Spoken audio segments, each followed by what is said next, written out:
Les côtes africaines sont le berceau de l'intelligence humaine. L'histoire de l'homme est liée à la mer.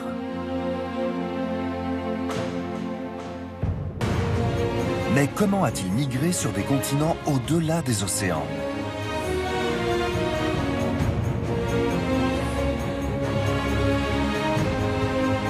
Les scientifiques commencent à peine à comprendre cette prouesse.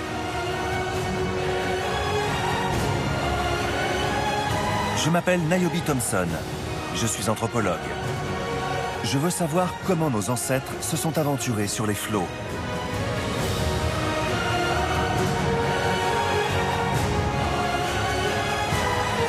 Je vous emmène à travers les mers à la découverte d'un des plus grands exploits de notre espèce.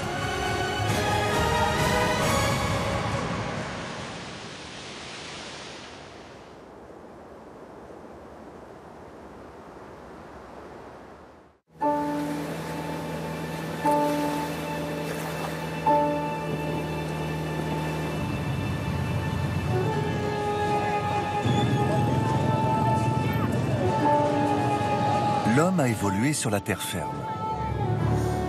Je suis donc fasciné par sa conquête de la mer. Quand notre espèce a-t-elle appris à maîtriser les flots? Et dans quelles circonstances? Tout aurait débuté ici, aux Philippines. Dans ce type de marché, la plupart des produits viennent de la mer, comme certains clients.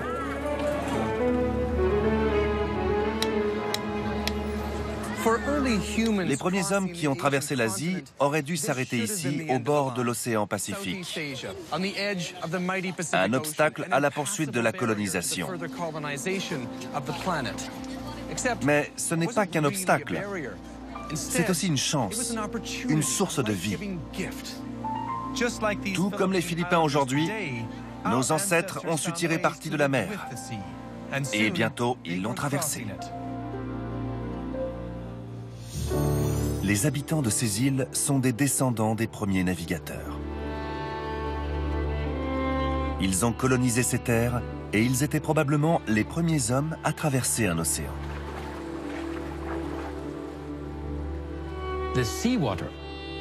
L'eau sur Terre était gelée et le niveau de la mer était 120 mètres plus bas qu'aujourd'hui. Les hommes pouvaient donc marcher sur la terre ferme de Sumatra à l'est de Java. Ensuite, ils traversaient des bras de mer d'environ 30 à 40 km. Les premiers voyages en mer ont eu lieu il y a si longtemps qu'on en ignore les détails. Dans l'état actuel de nos connaissances, on ne comprend pas comment ils ont fait. À la nage? Très peu probable. On ne traverse pas 40 km à la nage avec toute sa famille, ses outils, son arc et ses flèches. C'est impossible. Ils avaient forcément une embarcation.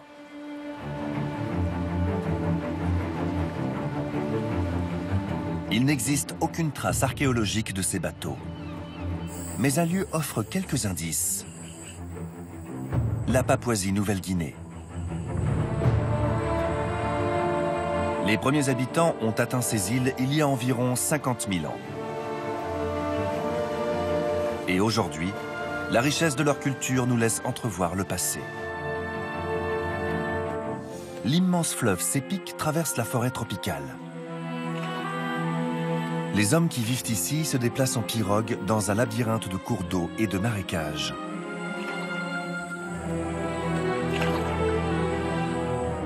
Dans ce milieu, le crocodile est la plus grande menace.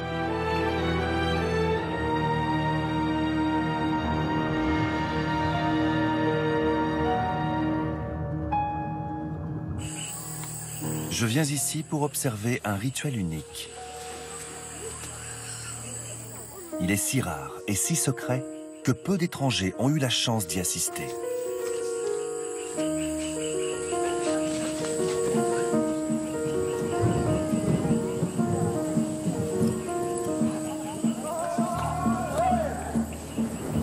Guidés par un chaman, ces guerriers dansent pour réveiller l'esprit du crocodile.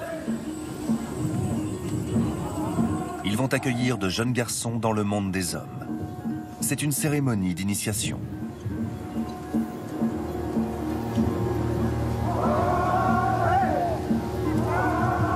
La chorégraphie imite les ondulations du crocodile. Le cortège quitte le village et se dirige vers l'espace secret des guerriers, la maison des esprits.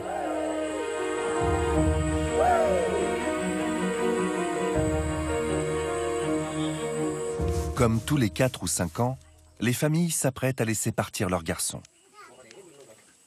Dustin a 15 ans. Il est encore considéré comme un enfant. Il vit dans un monde de femmes et ne s'éloigne pas du village.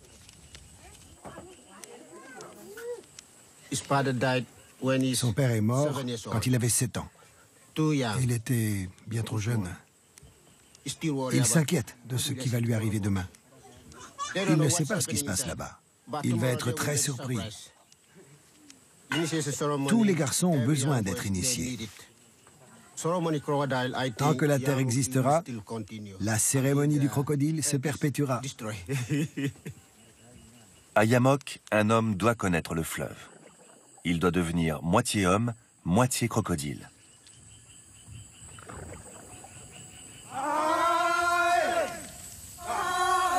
Les danses se prolongent jusqu'au soir.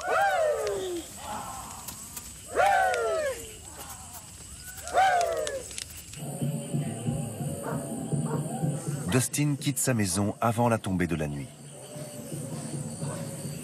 Il dit au revoir à sa mère près de la maison des esprits.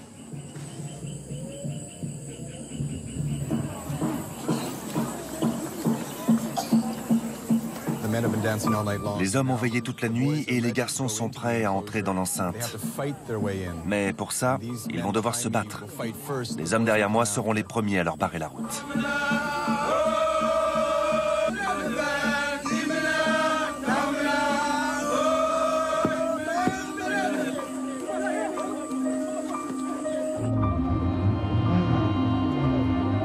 Les garçons laissent leur enfance derrière eux. Ils doivent maintenant gagner leur place dans le monde des hommes.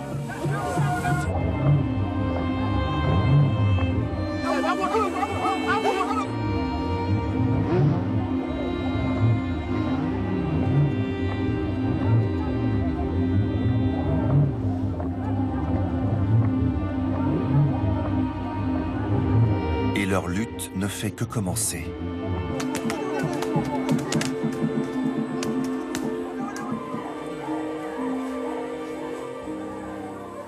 La douleur devient insupportable pour Dustin. Mais il sait qu'il ne doit pas crier. Son courage se lira sur sa peau. Pourquoi ces garçons doivent endurer un tel supplice? C'est une façon pour eux de devenir des créatures aquatiques, des crocodiles, les animaux les plus dangereux de la région. Et quand leurs ancêtres sont arrivés en Nouvelle-Guinée, ils étaient déjà un peuple de l'eau.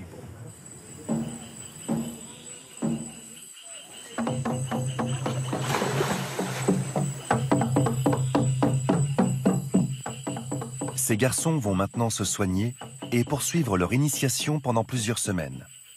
Leurs cicatrices deviendront symboles de puissance. À leur sortie de la maison des esprits, ils seront enfin adultes. Ces traditions illustrent la façon dont les premiers habitants se sont adaptés à cet environnement. Et aujourd'hui encore, on utilise les mêmes embarcations pour naviguer dans la vallée du Sepik. Des pirogues creusées dans des troncs d'arbres.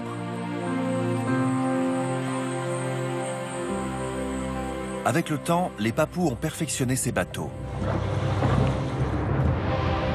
Les pirogues de guerre sont extrêmement longues et rapides.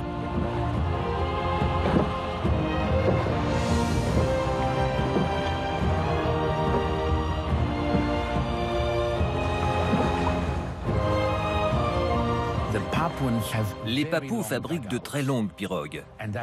C'est ingénieux parce que tous les marins savent que plus un bateau est long, plus il est rapide. En revanche, ils n'ont jamais eu de bateau à voile parce qu'ils ne s'aventuraient pas en mer. Leur pirogue aurait chaviré. Alors, comment les pionniers de la navigation ont-ils résisté à la houle?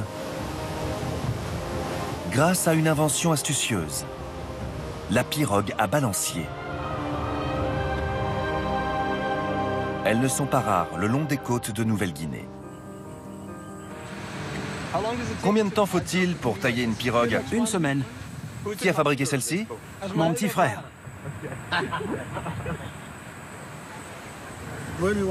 Quand on va pêcher en mer, on ajoute un balancier. Ça permet de garder un meilleur équilibre pour pagayer et d'aller plus vite. Cette technique ancestrale est si efficace qu'on la trouve encore partout en Nouvelle-Guinée. À l'époque de son apparition, la pirogue à balancier a permis d'explorer la mer d'une nouvelle manière, en utilisant le vent.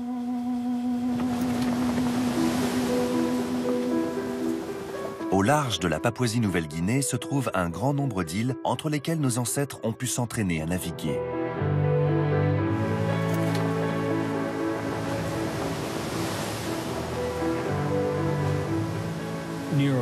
La partie de l'Océanie qui comprend les îles de la Nouvelle-Guinée, l'archipel Bismarck et les îles Salomon n'est pas une région sujette aux typhons. Et les distances à parcourir sont assez courtes. Ces îles sont presque toutes visibles entre elles. Donc, on voit son objectif. Ça encourage à tenter la traversée. C'est l'endroit idéal pour s'essayer à la navigation en mer. Les techniques évoluent autour de ces îles. Et bientôt, elles sont mises à l'épreuve dans l'océan Pacifique.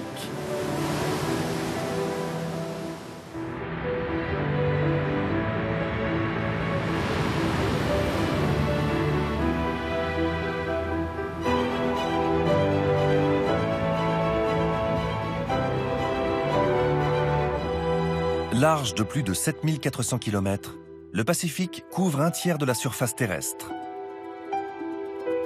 Ces îles sont des grains de sable perdus dans une immensité bleue. Elles sont incroyablement isolées et pourtant, l'homme a fini par toutes les atteindre.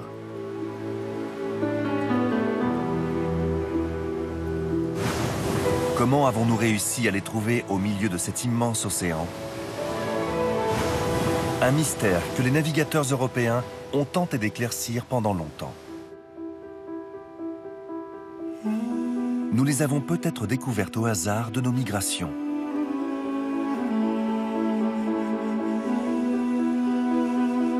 Le peuplement du Pacifique pourrait être un simple concours de circonstances. C'est la théorie d'un explorateur norvégien visionnaire, et elle aurait pu lui coûter la vie.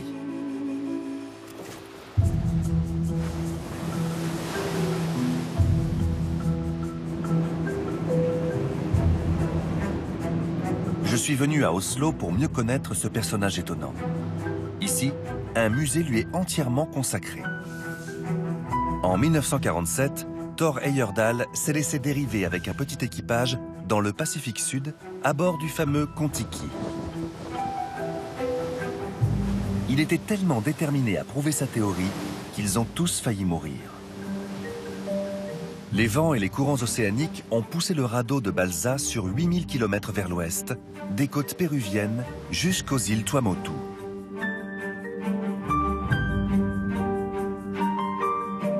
Le résultat de l'expérience, l'idée que l'homme a colonisé fortuitement les îles du Pacifique fait peu à peu son chemin.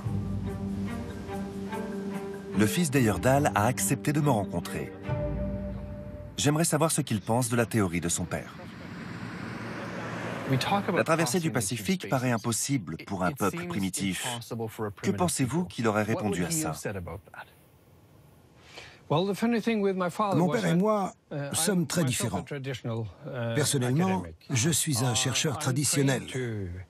On m'a appris à recueillir des échantillons et des données et à les analyser et à en tirer des conclusions. Mon père commençait par la conclusion. C'était aussi un artiste. Il était imaginatif. Il partait de sa conclusion et travaillait à l'envers, comme un avocat qui défend un suspect. C'est un peu comme tirer au fusil les yeux fermés. On a une chance de toucher sa cible, mais la probabilité de la rater est grande.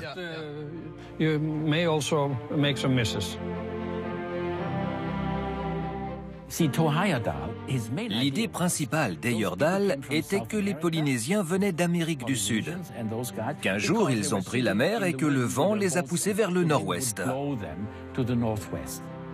C'est une idée d'Européen totalement ethnocentrique. Si la théorie d'Heyerdahl en a convaincu certains, nous savons désormais que les origines génétiques des peuples insulaires du Pacifique sont à chercher en Asie. Si on prend les Polynésiens et leurs voisins de Micronésie, on s'aperçoit que leur filiation est proche et qu'ils partagent des caractéristiques génétiques qu'on retrouve jusqu'à Taïwan.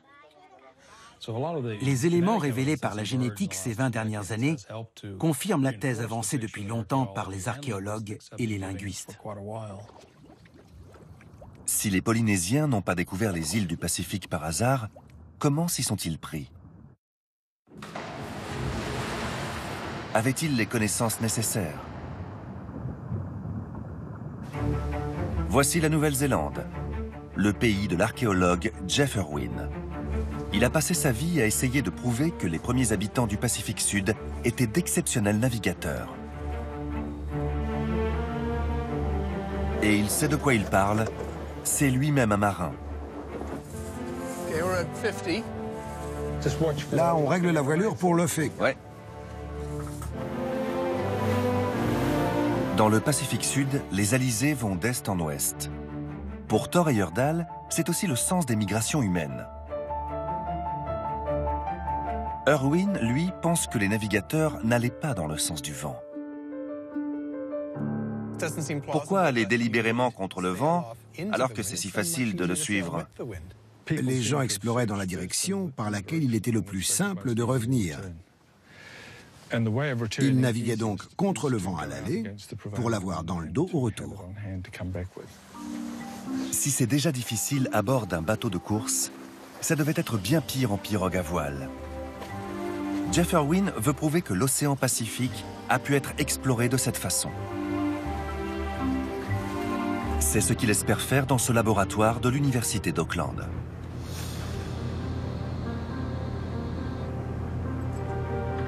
Cette soufflerie n'a l'air de rien, mais elle a révolutionné le monde de la voile.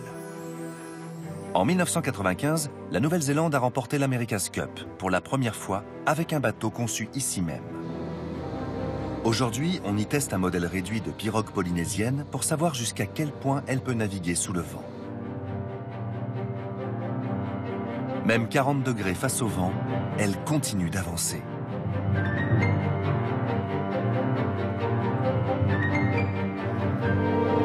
Il était donc possible de partir en expédition au plus près du vent avec une pirogue traditionnelle.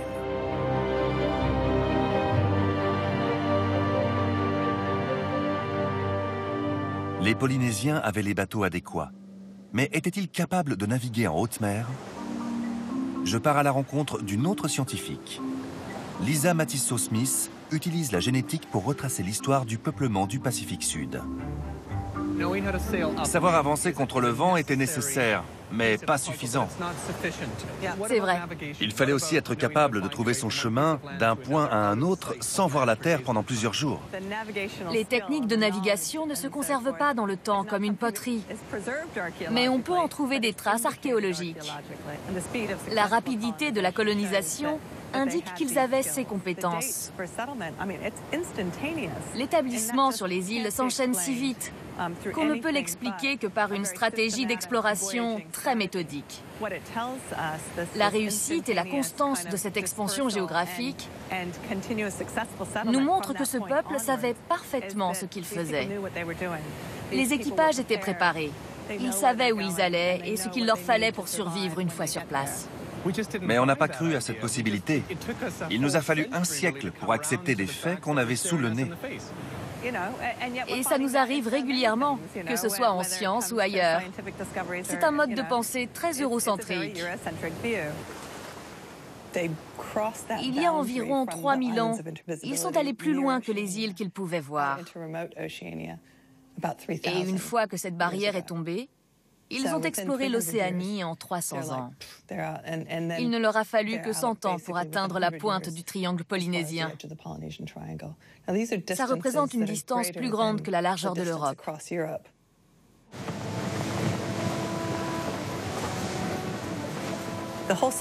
La colonisation des îles du Pacifique est mésestimée.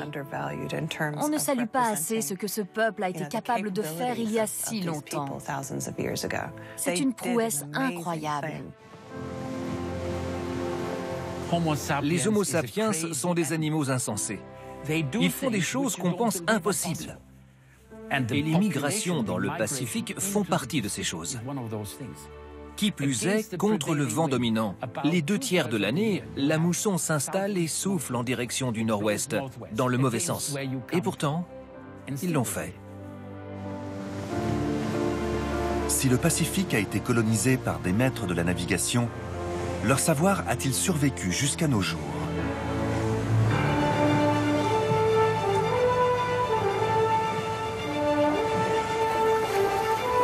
Ce bateau et son équipage hawaïen sont une sorte d'expérience anthropologique.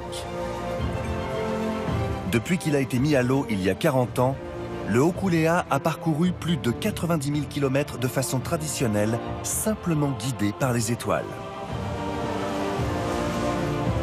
C'est un hommage à un passé glorieux d'exploration, une histoire de courage, de force et d'ingéniosité hors du commun.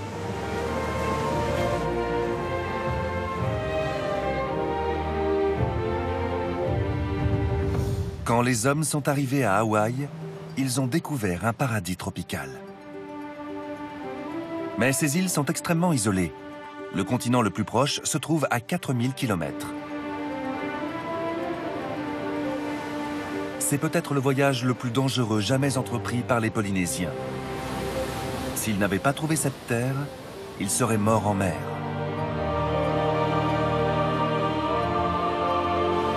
Pourtant, aujourd'hui à Hawaï, cette histoire est tombée dans l'oubli.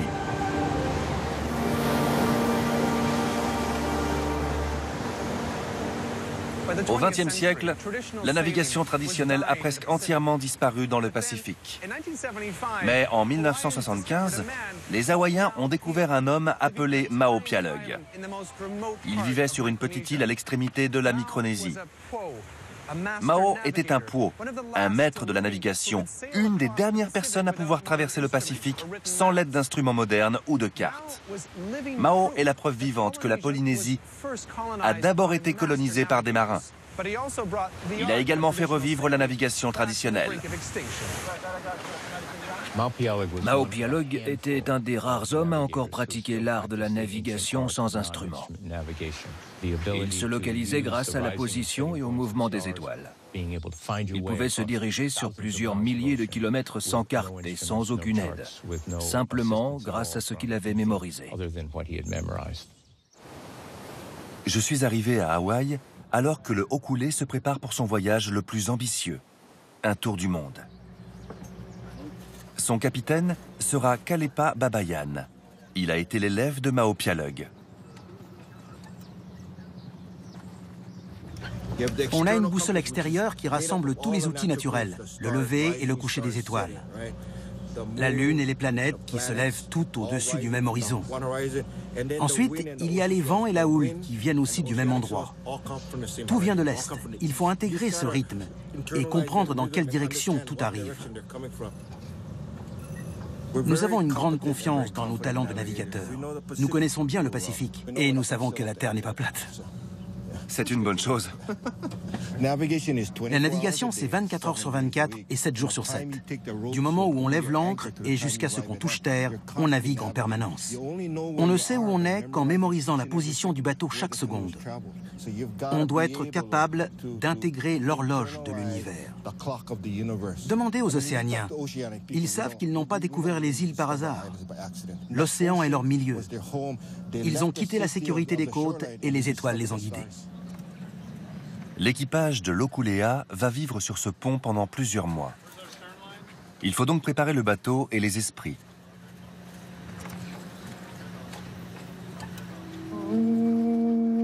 Relier Hawaï à Tahiti en pirogue double est aussi difficile aujourd'hui qu'il y a 1000 ans. L'océan n'a pas changé. Ce sera une lutte de chaque instant.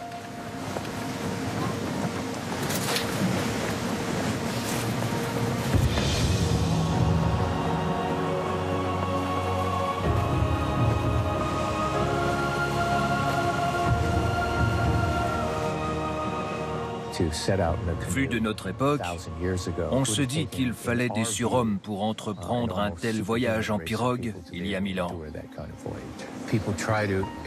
Les gens envisagent la diaspora polynésienne, qui est l'une des plus grandes migrations de l'histoire, comme une sorte de fuite.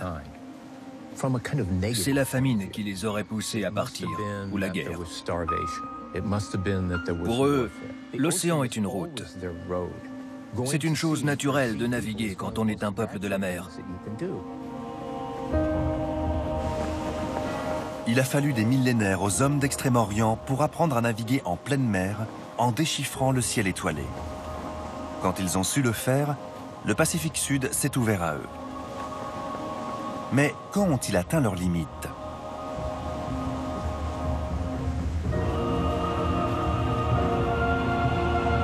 Où l'extraordinaire voyage des Polynésiens s'est-il arrêté? Peut-être ici, sur l'île de Pâques.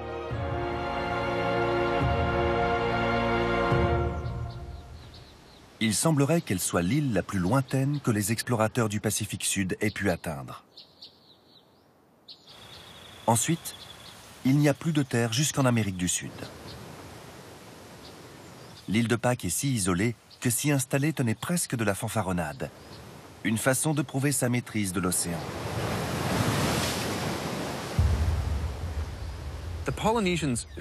Les Polynésiens se sont installés sur ce bout de terre perdue au milieu du Pacifique, puis ont transformé ce paysage volcanique en glorifiant leurs ancêtres. Ces statues sont en fait des pierres tombales. Mais nulle part ailleurs que sur l'île de Pâques, les représentations des personnes enterrées sont aussi énormes.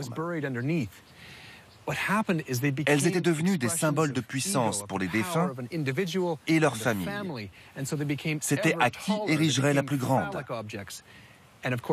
Et bien sûr, ça a fini par épuiser les ressources de l'île. C'est à ce moment que les choses ont mal tourné. À mesure que le nombre de statues augmente, les arbres disparaissent. Il devient alors impossible de construire des pirogues. La population s'effondre. Sur l'île de Pâques, la conquête des mers se meurt.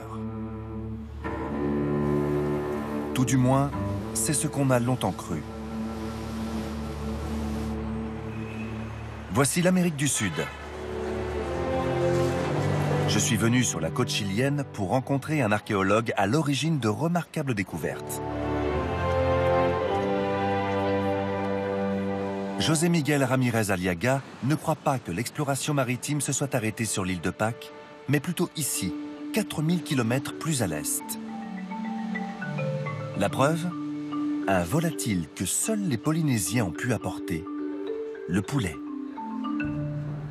Ces animaux étaient étranges, même pour les Espagnols qui les ont découverts dans le sud du Chili.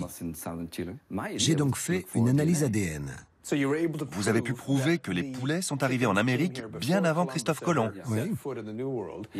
Et qu'ils venaient bien de Polynésie. Oui, exactement. De manière irréfutable. Certains ont mis en doute les preuves que j'apportais. Mais ils avaient complètement tort. Je vais vous montrer une chose fantastique que j'ai trouvée au sous-sol. Les poulets polynésiens ont fait peu de bruit dans la communauté scientifique. Mais le chercheur a fait une autre découverte. Vous saviez que c'était ici? Non, pas jusqu'à il y a un mois. Donc ça a été redécouvert. Exactement, et c'est très prometteur. Et on sait si c'est précolombien? Oui, oui, on en est sûr. Donc avant un possible contact. Absolument. Ces ossements humains ont été déterrés sur les côtes chiliennes en 1903, puis sont tombés dans l'oubli pendant un siècle. Pour Ramírez Aliaga, c'est une découverte capitale. Le crâne des Indiens Mapuche est rond. Celui-ci a des caractéristiques polynésiennes, pas américaines. Les parois viennent former une arête sur le dessus. Exactement. Et ces insertions musculaires sont un autre point intéressant. Elles sont très fortes. C'est le signe de personnes qui font travailler leur cou. Ok, en portant des choses. Pas en portant, en tirant. En tirant. Avec la tête. D'accord. Ça leur faisait des muscles de taureau. D'accord. D'ici jusqu'aux épaules. Ok. C'est très impressionnant. C'est dans le Pacifique Sud qu'on travaille comme ça. Et la patate douce? La patate douce, on en trouve partout en Polynésie. Pourtant, génétiquement, ça vient d'Amérique du Sud. Alors, qui l'a rapporté d'Amérique du Sud jusqu'au centre du Pacifique il y a 1000 ans? Des poulets de Polynésie dans le Nouveau Monde, des patates douces d'Amérique de l'autre côté du Pacifique, et même des ossements polynésiens retrouvés sur les côtes chiliennes. Que faut-il de plus pour affirmer que les explorateurs du Pacifique sont venus jusqu'ici? Une preuve scientifique, un lien entre le Pacifique Sud et l'Amérique sous forme d'ADN humain. Et cette preuve est à portée de main. Sur l'île de Pâques, une équipe de scientifiques étudie une hypothèse fascinante. Jusqu'à présent, nous pensions que la population de l'île était entièrement polynésienne.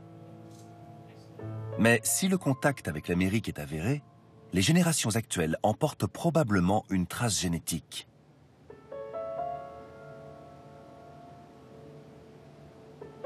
L'homme à la tête de ces recherches est Eskio Villerslev, spécialiste en biologie de l'évolution à l'université de Copenhague. Il est capable de lire l'histoire génétique d'une population dans son ADN. Il analyse des échantillons d'habitants de l'île en espérant trouver des signes génétiques du passage de leurs ancêtres en Amérique.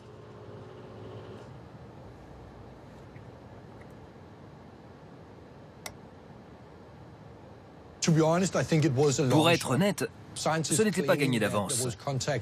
Ceux qui émettaient cette idée étaient raillés par une partie des scientifiques. Mais au vu des résultats, il apparaît clair que les Polynésiens et les Amérindiens ont été en contact et se sont mélangés bien avant l'arrivée des Européens. Ces populations étaient bien plus mobiles qu'on l'imaginait et se sont rencontrées il y a très longtemps. Les résultats ne laissent aucune place au doute. Il faut simplement les accepter. Eskio a prouvé que bien avant Christophe Colomb, il existait un peuple de navigateurs qui a voyagé jusqu'en Amérique. Leur colonisation du Pacifique Sud est une immense prouesse. Mais bien avant leur époque, il y a eu d'autres grandes migrations. Lorsque les Polynésiens atteignent l'Amérique du Sud, elle est déjà peuplée. Au lieu d'une terre vierge, ils découvrent une ancienne civilisation.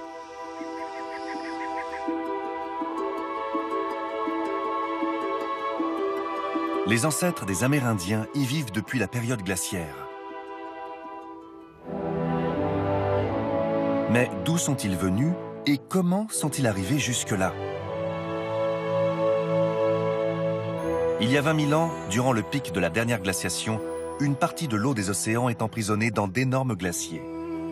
Alors que le niveau de la mer diminue, un passage s'ouvre vers le Nouveau Monde.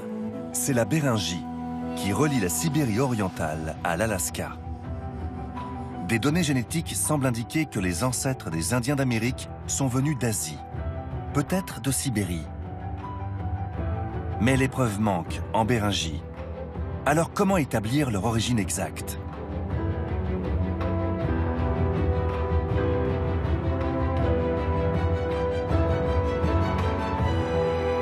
Il s'avère qu'Eskio Villerslev travaille également à percer ce mystère. Et il est venu en Russie à la recherche d'indices.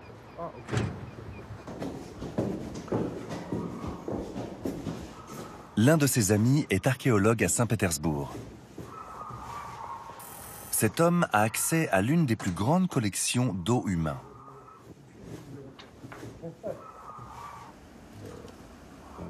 Ce sont des poils? Oui. Des poils ou des cheveux? Je ne sais pas. C'est toi qui vas me le dire. D'accord. Depuis près d'un siècle, les Russes rassemblent des ossements trouvés en Sibérie. Pendant longtemps, ils sont restés enfermés derrière le rideau de fer.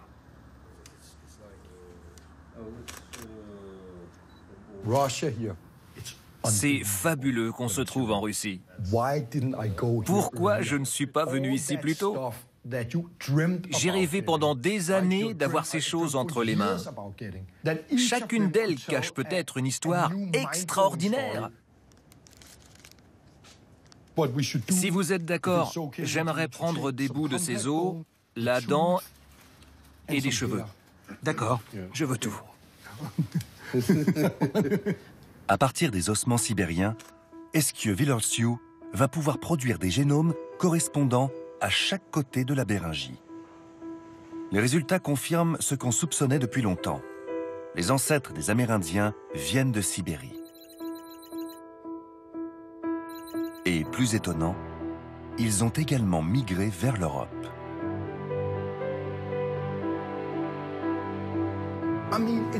C'est incroyable. Qui aurait pu croire que des hommes qu'on aurait qualifiés de proto-européens ont contribué au tiers du génome des Amérindiens? Au départ, j'ai pensé que les échantillons étaient contaminés parce que je ne m'y attendais pas du tout. Ça montre à quel point notre savoir est lacunaire. À chaque nouvelle donnée recueillie, on comprend que ces hommes étaient capables de bien plus que ce que l'on pensait. Né en Afrique, l'homme s'est adapté à la vie dans le cercle arctique. Et depuis l'Arctique, il a pu passer en Amérique. Il nous reste à savoir quand cette migration a eu lieu.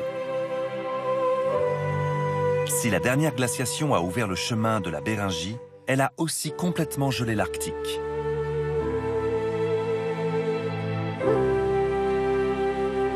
La plupart des scientifiques pensent que la période glaciaire a stoppé l'expansion de l'homme sur Terre. Mais est-ce vraiment le cas? Plus on regarde derrière l'ancien rideau de fer, plus on en apprend sur les premiers habitants de l'Arctique. Et les faits sont étonnants. On commence seulement à comprendre comment on s'est adapté au froid. De nombreux scientifiques pensent que l'homme a migré vers l'Arctique pendant la période interglaciaire, quand la planète s'est réchauffée. Mais dans des lieux comme le musée de l'Ermitage de Saint-Pétersbourg, on trouve des éléments indiquant que les êtres humains ont migré bien plus tôt, et encore plus incroyable, qu'ils sont restés durant la glaciation. Les preuves se trouvent dans ce bâtiment.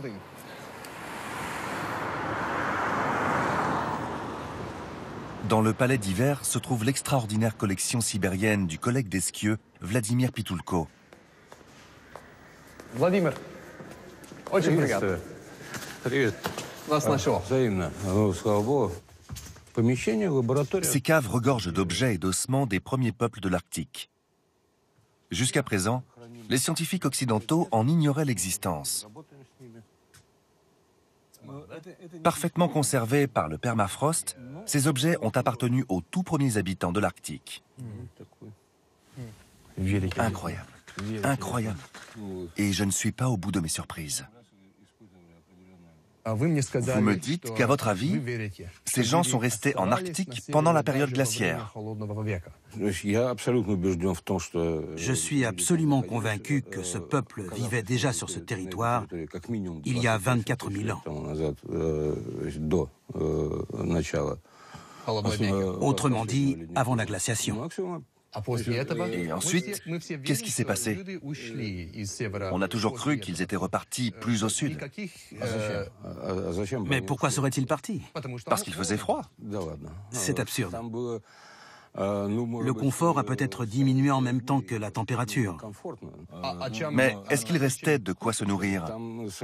De nombreux animaux sont restés pendant la glaciation. Les mammouths sont restés, tout comme les chevaux sauvages. Il y avait aussi des rennes et les prédateurs qui les chassaient. il y avait largement de quoi survivre. L'Arctique n'a jamais été entièrement gelé. C'est ça qu'on a du mal à comprendre? On oublie simplement ce qu'étaient les conditions de vie. Si Vladimir Pitoulko dit vrai, même la glaciation n'a pas ralenti notre colonisation de la planète. Pour une espèce née en Afrique, notre adaptation à l'Arctique est impressionnante. Et cette adaptation est la clé du passage vers un autre continent, l'Amérique.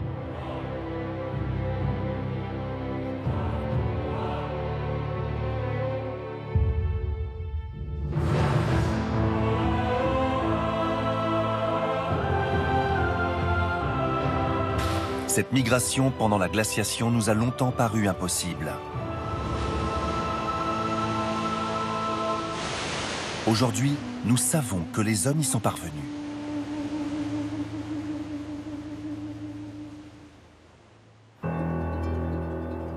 Le détroit de Bering, où se trouvait autrefois la Béringie. De nos jours, cette partie de la Russie est si isolée que je dois m'y rendre en avion à hélice depuis l'Alaska.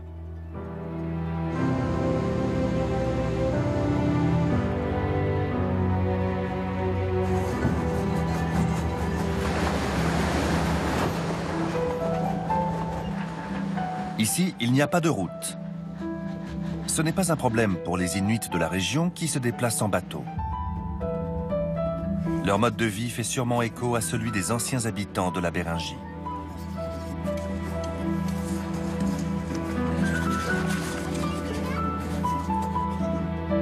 J'espère assister à un type de chasse unique dans l'Arctique. À l'abri des prédateurs, d'énormes colonies d'oiseaux nichent sur les îles du détroit de Bering.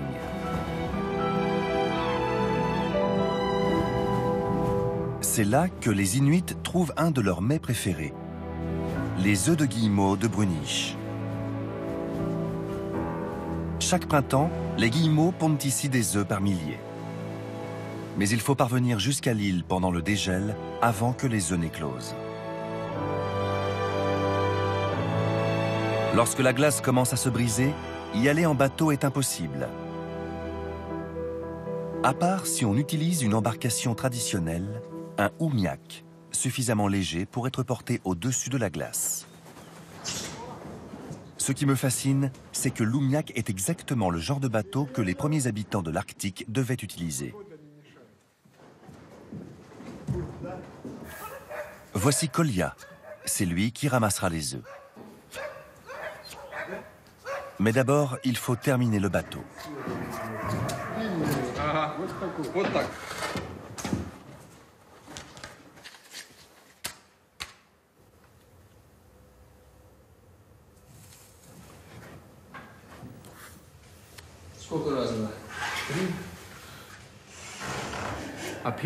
En Arctique, les matériaux sont précieux et le bois utilisé pour le bateau a certainement eu plusieurs vies. Cette partie a peut-être déjà servi de montant de porte et maintenant elle va aller en mer.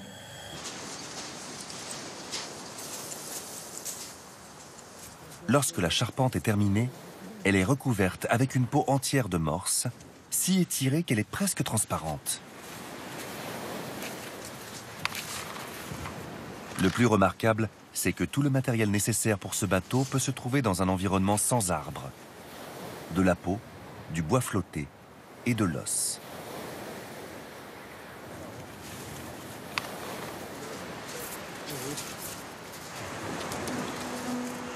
Les derniers jours de juin. C'est le moment d'y aller.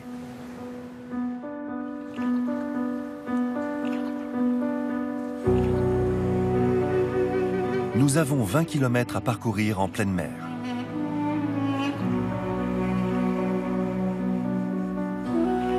Au milieu des plaques de glace. Avec un bateau en métal, nous serions bloqués.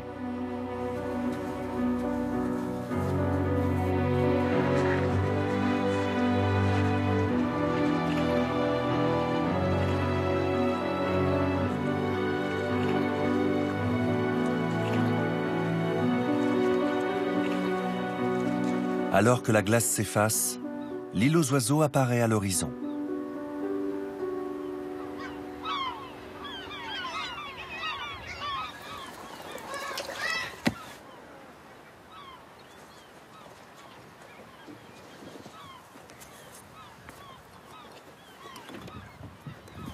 La montée jusqu'au sommet est éreintante, mais nous sommes récompensés par une vue à couper le souffle. À cette hauteur, je ne prends aucun risque, ce qui laisse les autres perplexes.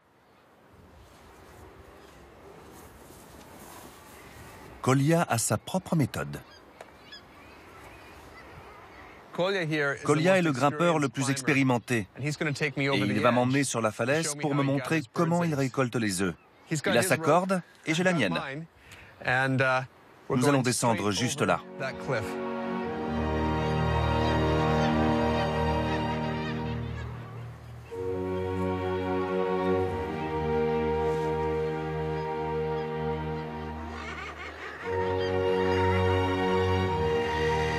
Je me lance.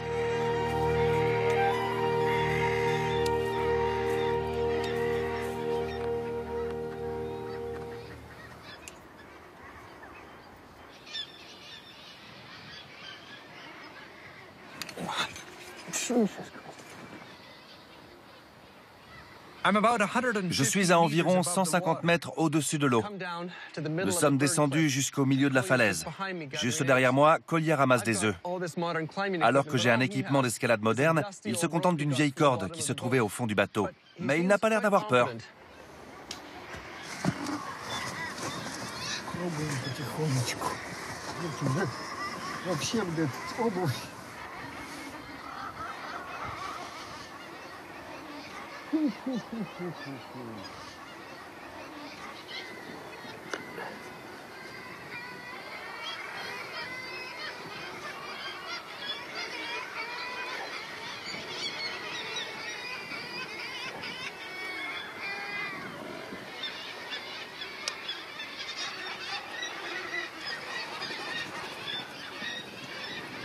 Kolya sait que les guillemots de Bruniche pondront bientôt d'autres œufs pour remplacer ceux qu'il prend.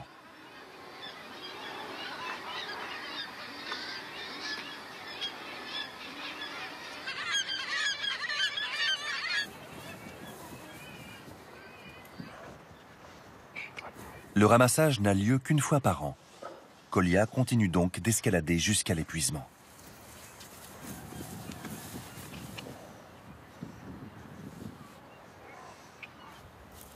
À la fin de la journée, la boîte est remplie. On peut même se permettre d'en déguster sur place. Nous sommes venus juste à temps. Certains œufs contiennent déjà des poussins. Mais les chasseurs ne feront pas la fine bouche.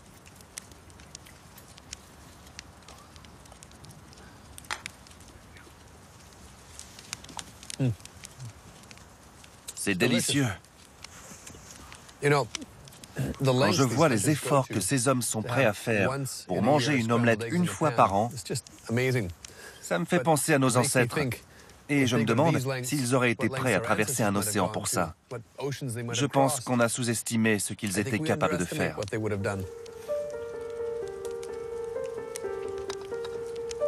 Les Inuits du détroit de Bering ont hérité de l'ancien monde glacé de la Béringie. Comme les Polynésiens de l'autre côté de la planète, ils ont fait de la mer leur habitat. En les observant, on comprend comment nous avons pu partir à la conquête de l'océan et nous lancer dans la grande odyssée humaine.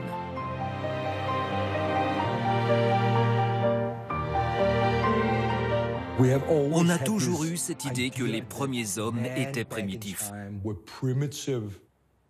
Mais on découvre qu'ils étaient capables de choses extraordinaires. C'étaient des aventuriers, un peu comme nous le sommes aujourd'hui. Notre espèce a suivi un itinéraire spectaculaire, de sa naissance en Afrique jusqu'à sa colonisation du globe. L'homme est par nature curieux et inventif. Au départ, nous étions certainement comme Lucie, très dépendants de notre environnement. Et puis, nous avons réussi à dominer la planète entière. Un environnement changeant nous a obligés à évoluer. Les êtres humains sont des animaux d'une adaptabilité fantastique et unique en leur genre. Nous sommes les derniers primates bipèdes. Et je ne peux m'empêcher de me demander ce qui nous attend. Notre intelligence nous a menés jusqu'ici. Mais serons-nous capables d'affronter les changements à venir? Ou la famille des hominidés s'éteindra-t-elle en même temps que nous? Nous ne sommes pas immortels. L'évolution est pleine d'impasses et certaines espèces s'éteignent. Nous sommes la première et la seule espèce à savoir que notre propre extinction est possible. Soit on est ingénieux, soit on meurt. Nous sommes la créature qui s'adapte le mieux. On peut s'installer dans une fusée et coloniser l'espace. Nous sommes étonnamment flexibles. Espérons que c'est ce qui nous sauvera. Notre salut se trouve peut-être dans notre nom. Homo sapiens, homme savant. Le primate qui pense.